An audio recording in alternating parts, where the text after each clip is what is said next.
School میں books نہ خریدنے پر پرنسپل کا پیرنٹس سے بدتمیزی، خاموش نہ رہے تو بچے کا نام رجسٹر سے نکال دوں گی، دی دھمکی۔ اسکول پرنسپل کا شرمناک رویہ، ماں کو دھمکی، ویڈیو وائرل، سخت کارروائی کا مطالبہ۔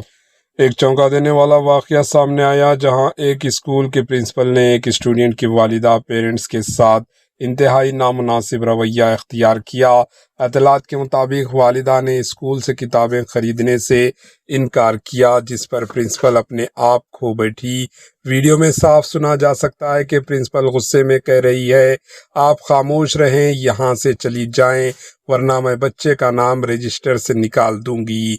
یہ ویڈیو سوشل میڈیا پر تیزی سے وائرل ہو رہا ہے۔ یہ ویڈیو کہاں کا ہے، اس کی تصدیق نہیں ہو پائی، جس کے بعد عوام میں شدید غم و غصہ پایا جا رہا ہے۔ لوگ سوال اٹھا رہے ہیں کہ کیا اسکول انتظامیہ کو اس طرح پیرنٹس سے بات کرنے کا حق ہے؟